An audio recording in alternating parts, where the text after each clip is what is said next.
Welcome to the Green Room. Close the door.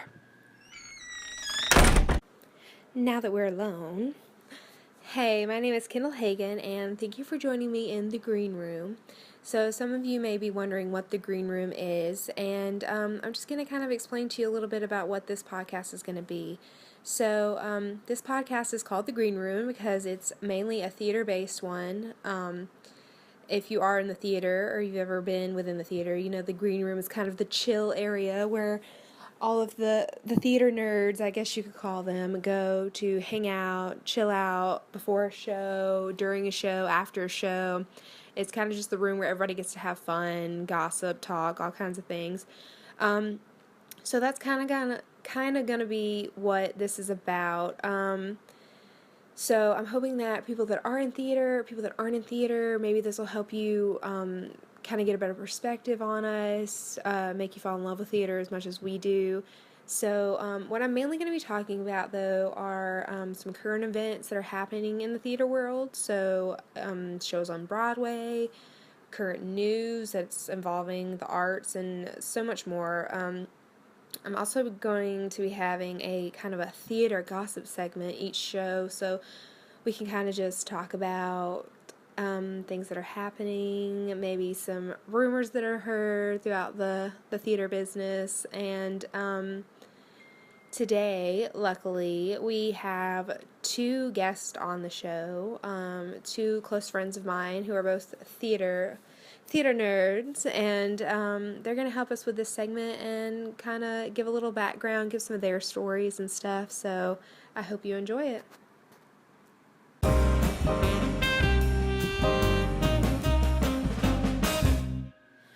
Okay, so today we have Brianna McDonald and JoJo Ward. So I'm going to let them introduce themselves and tell a little bit about themselves. And then we're going to jump into some fun stories and some not so fun stories of working in the theater. So, you want to go first? Sure. Okay, I'm JoJo Ward, and I am a senior in the theater department performance track of Armstrong State University. I'm 22, and I can't wait to graduate in May, and that's a little bit about me. I'm Brianna McDonald. I'm also a senior. I am a theater major, performance track, and I will be graduating in December of 2017. Yay. Cool, Exciting. Yay. Okay, so y'all both been in performances here at Armstrong. Yes. I know y'all have some fun stories to tell. So many fun stories. Where would you like to start? Recent stories or past stories? I think I'm going to start from the past. Okay. Journey from the past? Yeah. Blast from the past. My first show I did at Armstrong, I got not like a lead role, but it was like one step lower than the lead, so semi-lead, I guess you could say. And I had all these lines, and it was just stressful because it was my first show, and I already had trouble memorizing. And on top of that, come the week of show, I lost my damn voice. JoJo. Not Yeah. your Get your voice. I lost my voice, and every night the note I got was drink lemon and tea. That was my only note that I got, and work on this. But yeah, that was my first show, and let's just say I never want to do that show again. I hated it. Dang. I loved the cast, but I hated the show. Tragic. No, it was exhausting. It was exhausting. What year was this? I was a sophomore. It was when I lived on campus, and God, what a... 2015? Oh, I know. Okay, I know. I think so. Yeah, fall. Fall 2015? Yeah, I will never do that. I never want to live on a campus again either because of that semester or that whole year. Yeah. The struggle. Mm. What about you, Brianna? I don't think it's funny. Well, it's not like bad, but It doesn't have to be funny or bad. Nothing Just anything. extremely terrible or great has happened. I mean, I've only done like 3 shows, so. What was your... Only 3 shows. You've done shows on the main stage and the black box. Which ones were your favorite? Working the black box or on main stage better? Well, I feel like I'm biased because with the main stage, I didn't have a lot of lines, but with the Black Box show, I had quite the number of lines. Head on the shoulder.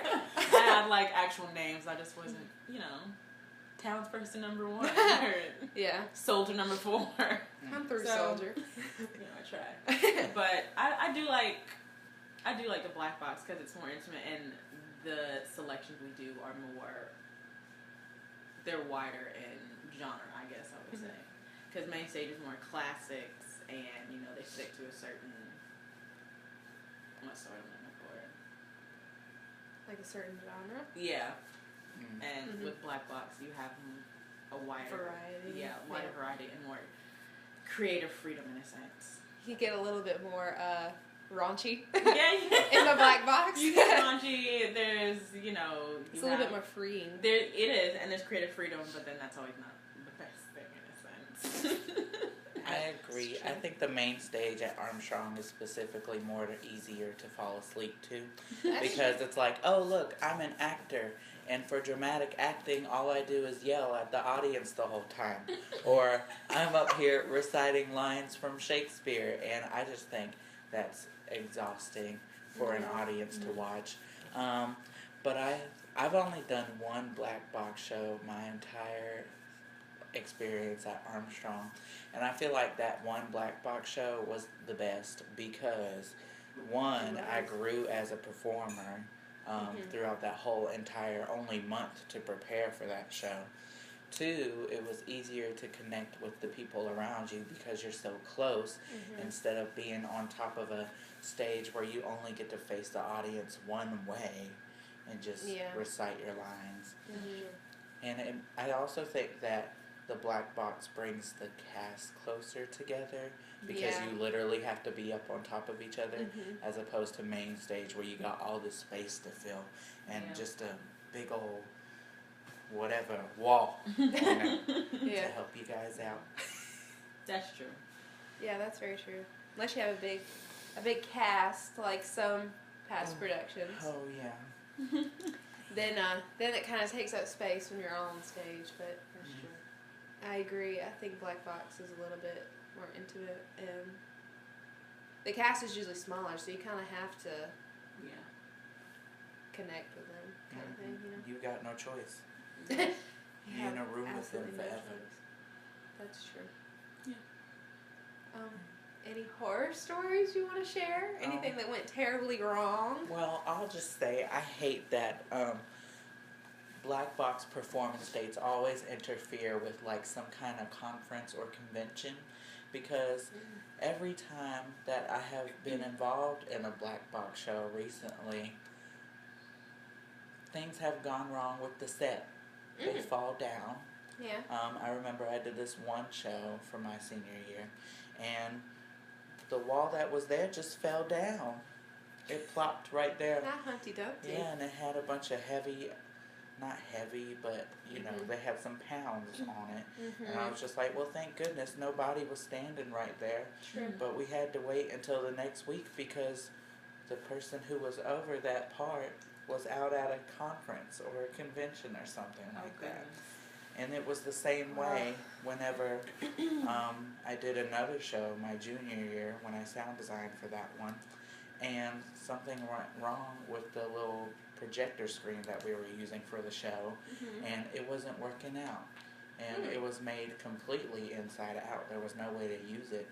And I just thought, this would be so much less stressful if the person who constructed this was here to fix it instead of at this conference. JoJo! I can't.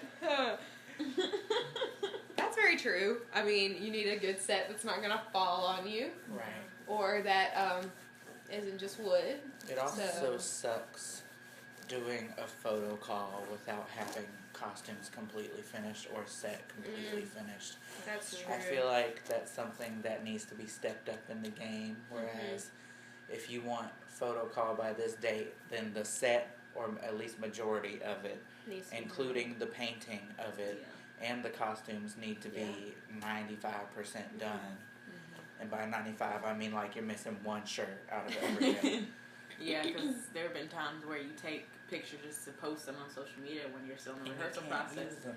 I mean, no, they use them, but then by the time the show comes around, you're wearing completely different things. Oh, yeah. The props are completely different. Mm-hmm. And so, I mean, a lot of people don't think that's a big deal, but then when you look at it, it's like, oh, you know, you're wearing this, what happened? Well, I mean, it didn't work. So Completely different show by yeah. that point. Yeah, so. I feel that. Yeah. That's one thing I think everybody should have to do, though. Like, especially if you're a performance track major, you should have to do a costume. You should have to be a costume designer or an assistant costume designer. You should have to work on set, because then you get kind of the 360, which we've all done that. Yeah. Right? Yeah, props, costumes. Yeah. Props, costumes, set. Set, you know, not officially, but, you know, it's there. Unofficial set. It's on my resume. We've all had that, and I think that helps a lot with getting time done. Yeah. Time management. Yeah. And at the same time, it also means you're well-rounded, so that way, like, say if you're offered a job and maybe not for acting, you can still, in a sense, contribute to whatever you're working on. Because if you're just saying, I only want to act, only want to act, only want to act, then that's good and all, but that's not going to get you a job, though. Yeah. So. I think it all shows also how much we love what we do, because while we were either doing set, costumes, or props, and it was late at night, we all know it got to be late at night, but yeah, we were doing that late at night, and we knew we had all this other homework and jobs to do, and we just gave all that up to focus on the show. Yeah. So I think that shows how much we love what we do. I think that's a big part of theater. You have to really love it to want to be in it. Oh, definitely. You can't just do it for fun or. Sure. People don't realize how hard it is until you Yeah. actually get in. You have to put in doing the it. work. You have to, you know, put in rehearsal hours. You have to memorize when you're not just in the theater. Yeah. You have to continuously work It's on a full-time job. Mhm. That's for sure. That's not even paid. That's not even paid as of yet. Not even paid, ain't got no scholarship, nothing. But, like, it's so challenging because you have to put your top priorities on top of others. Like, okay, I may not have these lines down, but in a university system, my GPA comes above my performance. That's true. Because you're here for your education. And some people look at GPA, some people don't. And they're like, oh, well, you did these shows, but because you did these shows, you had such a low performance level in the classroom. And I think that affects me mainly because I'm always concerned about my course grades and my GPA and everything. Yeah. And, you know, there's a time and a place to focus on your performance. You just have to stop doing it all last minute. Very true. Yeah. This profession is not easy. That's for sure. Yeah. People think it's glitz and glamour, but I think it's very, very hard for people. It's very fun. Like, it's very, I wouldn't give it up for anything. Like, I love doing this, but, like, it's definitely at a price. So. Yeah, we've definitely had our moments when, you know, when we start, we're like, oh, this is great, we're going to work on this together. And then, you know, in the end, when you see the final product, you're like, I'm so proud of us, you know, we did this, but sometimes the road to it is just real stressful. Very you just want to stressful. pull your hair out. But worth it. Definitely worth it. But, okay, well, thank you for being here today. Again, Brianna McDonald and JoJo Ward in the green room. We hope to see you next time, okay? Have a great afternoon. Thanks for having us. Thank you. This was wonderful. Okay, bye. Bye.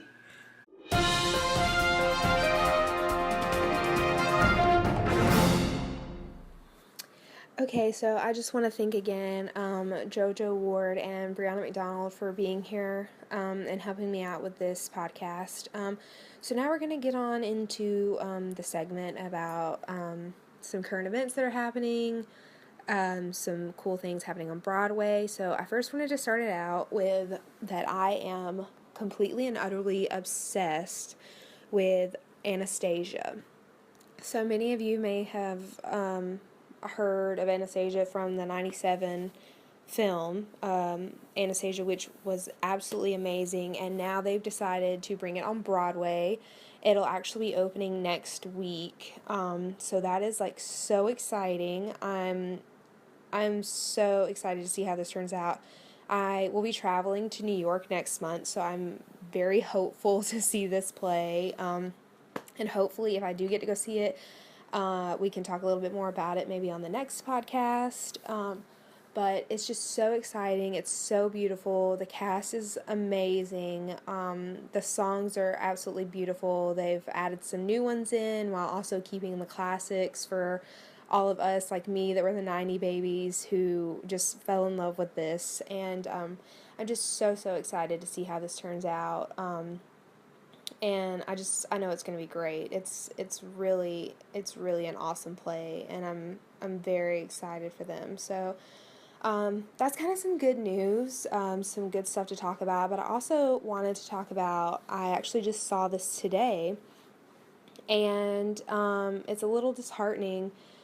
But I just found out that the Trump administration is trying to withdraw its funding from the National Endowment for the Arts, which is, it's very upsetting because there was a petition of over 100,000 signatures and statements from Lincoln Center, the Actors Equity Association, and America for the Arts, and all of this, like, proposing that this not happen. And despite all of this effort, the Trump administration went ahead and sent in its proposal to eliminate the National Endowment for the Arts and the National Endowment for the Humanities, which I think is just completely should not happen, because I know as a kid we didn't have a lot of the arts and stuff in school,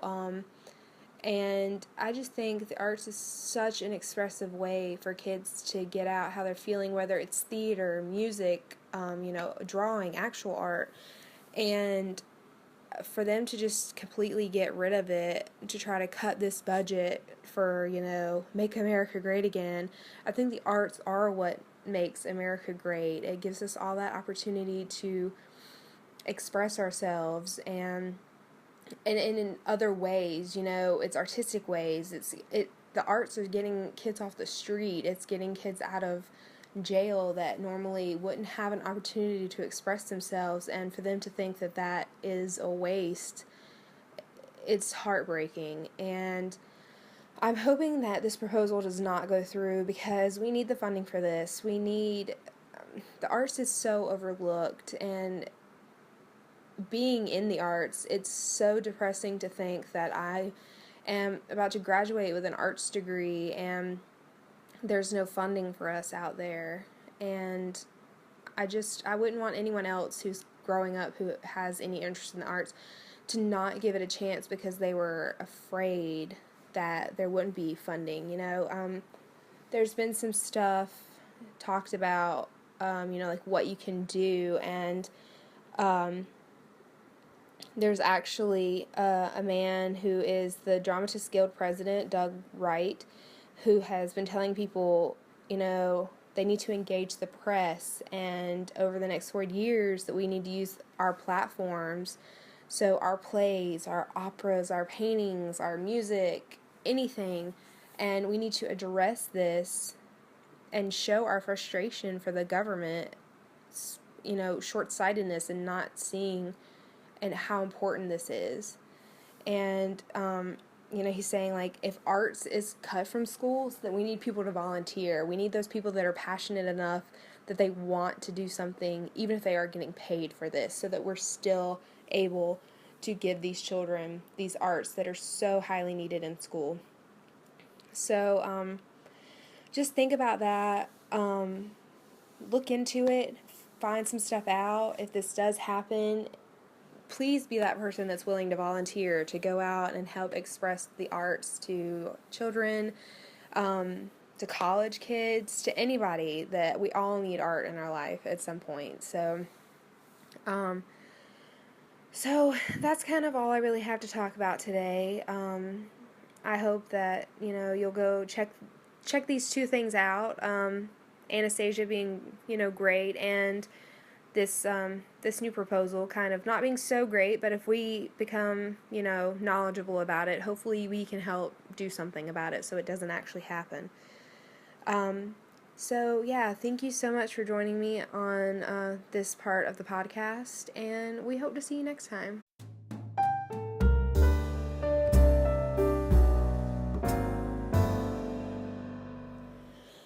Well, that is the end of my podcast. Thank you so much for tuning in and listening. I hope you enjoyed this as much as I have. I want to give a special thanks again to JoJo and Brianna for coming on. I really appreciate their help and their input. And I hope you join us again next time. I'm going to try to do one of these about every month or so. So keep an eye out, and we hope to see you next time. So I'm going to leave you with this quote by William Defoe. Great theater is about challenging how we think and encouraging us to fantasize about a world we aspire to. Thanks again, and God bless.